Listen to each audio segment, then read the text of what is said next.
Our story begins in 17th century Puritan Boston, where we meet Hester Prynne, a young woman condemned by her community for committing adultery.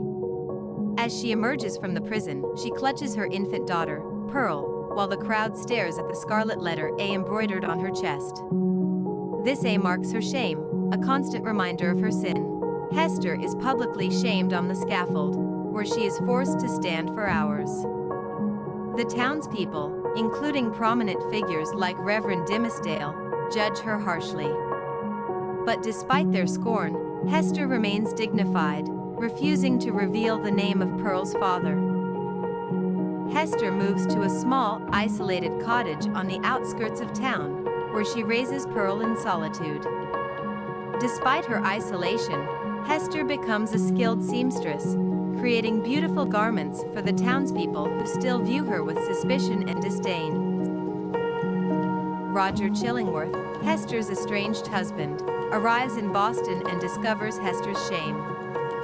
Consumed by vengeance, he disguises himself as a physician and dedicates his life to tormenting Reverend Dimmesdale, whom he suspects to be Pearl's father. Chillingworth's obsession with revenge ultimately destroys him, showcasing the corrosive power of hatred. In the secrecy of the forest, Hester meets with Reverend Dimmesdale, revealing that he is Pearl's father. They discuss their sin, the burden of their guilt, and their desire to escape the oppressive society that binds them. Dimmesdale is tormented by his hidden shame, while Hester offers him comfort.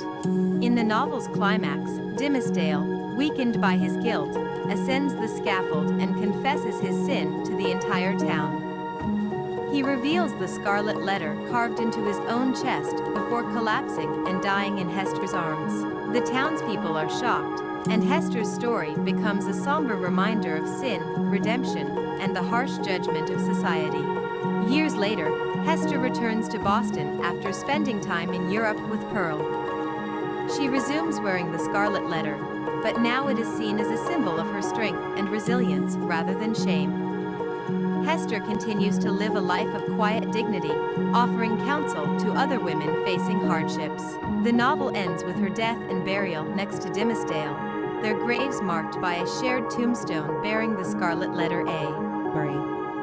If you enjoyed this video and want to see more book summaries like this one, don't forget to hit the subscribe button and ring the notification bell.